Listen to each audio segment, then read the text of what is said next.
Gini mau tidur dulu, pada ini sampai. Jam.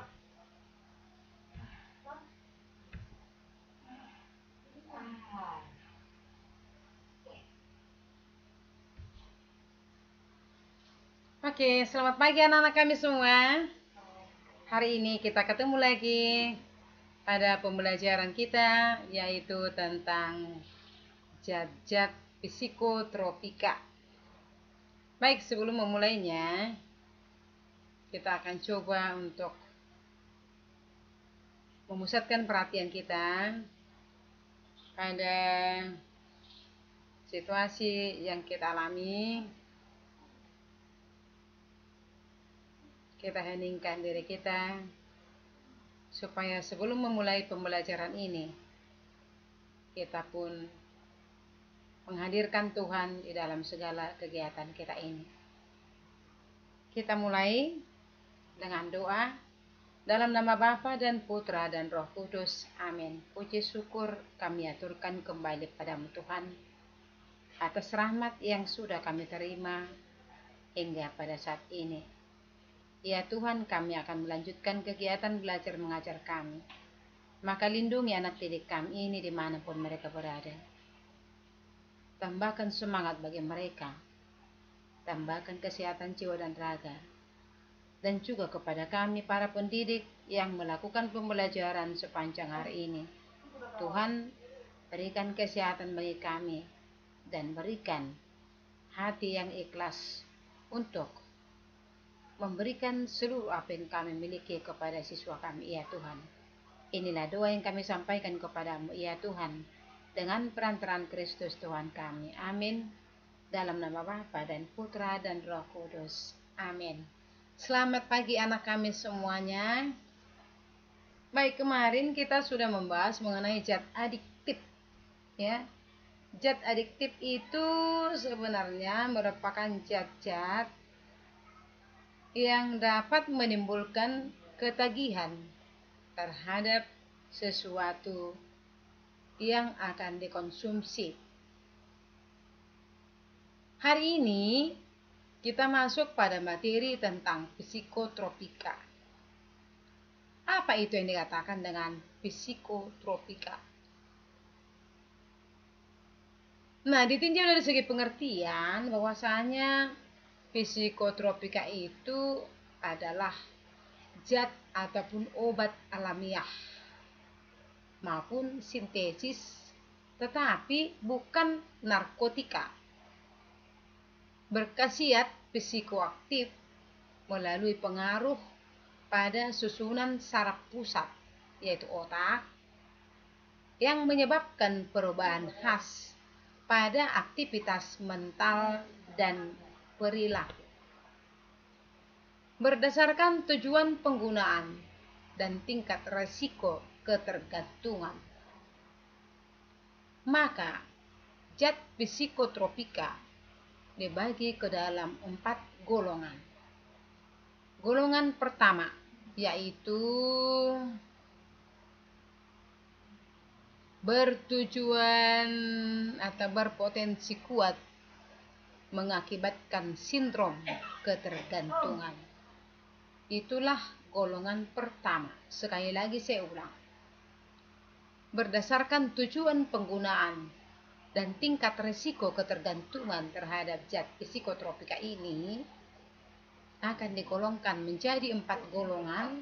Yang pertama adalah tujuan iptek, tujuan ilmu pengetahuan dan teknologi. Ini golongan pertama, yaitu berpotensi kuat mengakibatkan sindrom ketergantungan. Sedangkan golongan kedua juga termasuk tujuan iptek dan juga dapat digunakan untuk kepentingan terapi. Dia memiliki potensi kuat mengakibatkan sindrom ketergantungan. Jadi apalah beda golongan 1 dan golongan 2? Yaitu terletak pada bagian terapinya. Dia digunakan untuk bagian terapi. Yang golongan 1 tadi dia hanya digunakan untuk tujuan iptek. Dan golongan 2 selain tadi untuk terapi juga tujuan iptek. Nah, untuk golongan ketiga ini psikotropika tadi difungsikan untuk obat, ya, untuk terapi, dan juga memang sebagai tujuan iptek, tapi dia memiliki potensi sedang dalam mengakibatkan sindrom ketergantungan, ya, sebagai obat, terapi, dan tujuan iptek. Maka dia memiliki potensi sedang dalam dalam mengakibatkan sindrom ketergantungan. Sedangkan golongan keempat, dia itu masuk ke dalam kelompok obat, terapi, dan tujuan iptek. Namun dia berpotensi ringan mengakibatkan sindrom ketergantungan. Dari keempat golongan psikotropika tadi, menurut Anda mana yang lebih menolong kita? Yaitu golongan keempat. Kenapa? Di golongan keempat, zat psikotropika ini digunakan sebagai obat, juga sebagai juga untuk kepentingan terapi, dan sebagai tujuan ilmu pengetahuan dan teknologi.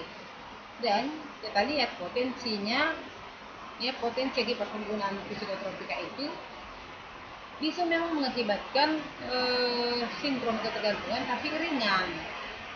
Ya, kita ketahui kalau dia sempat sindrom, ya, siapa pun tidak mengindahkan itu kan, tidak mengindahkan adanya itu.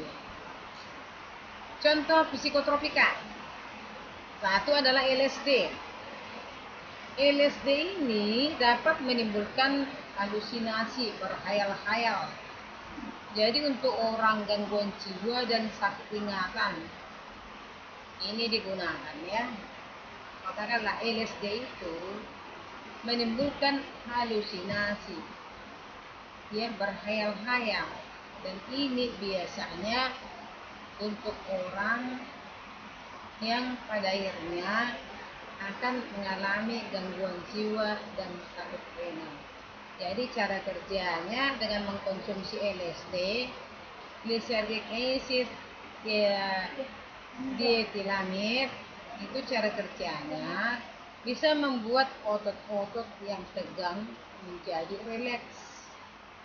Maka LSD itu biasanya digunakan untuk orang yang mengalami gangguan jiwa dan sakit ringan, ya, depresi misalnya. Oke, contoh psikotropika itu seperti apa?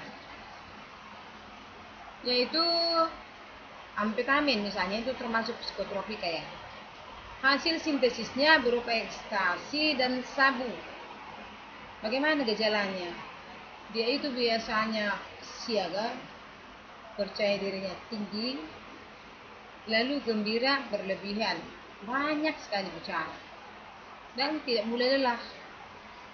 Namun nafsu makannya kurang, jantungnya berdebar-debar, tensinya menurun, dan nafasnya cepat.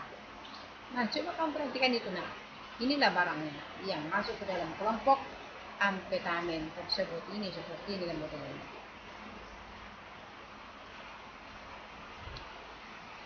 Nah, selanjutnya jantung berdebar, panik, mengamuk, paranoid, tensi naik, kejang, pendarahan, badan naik, kerusakan usus saraf, ya, dan pada akhirnya akan timbul atau akan, ya, mengakibatkan kematian.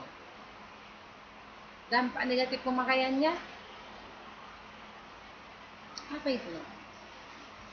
Nah, dapat merusak sel saraf, perubahan perilaku, ketergantungan pun ada, menimbulkan penyakit jantung, penyakit HIV, hatinya rusak, dan pankreas pun rusak. Kalau pankreas rusak, berarti ya katakanlah hormon insulin tidak bisa lagi dinetralisasi. Hormon insulin dihasilkan di mana? Di bagian pankreas ya. Benar apa tidak itu? Nanti coba dia kembali ya. Oke. Selain itu dampak negatifnya ada lagi yang lain, yaitu dapat menimbulkan tindak kriminal dan gangguan ketertiban. Maka dia ini sering menimbulkan masalah sosial. Itulah akibat zat adiktif dan psikotropika yang salah. Nah, akibat dari semuanya ini, maka pada akhirnya bagaimana generasi bangsa ya yang akan kita harapkan? Generasi bangsa itu meliputi keluarga, masyarakat, sekolah, dan pemerintah. Kalau anak-anak sudah memang rusak, apakah masih ada harapan yang bisa cerah untuk pengguna zat psikotropika tersebut? Nah, tipis kemungkinan untuk cerah. Maka anak kami sekalian, tolonglah awasi dirimu supaya kau terhindar dari kehancuran. Karena sasaran penggunaan zat adiktif dan psikotropika adalah jurang kehancuran. Oke, sekian dan terima kasih. Nanti sebagai tugasmu akan dikirim melalui WA Diana. Kita berdoa, Bapa dan Putra dan Roh Kudus. Amin. Kemuliaan kepada Bapa dan Putra dan Roh Kudus, seperti pada permulaan, sekarang, selalu, dan sepanjang segala abad. Amin. Dalam nama Bapa dan Putra dan Roh Kudus. Selamat pagi.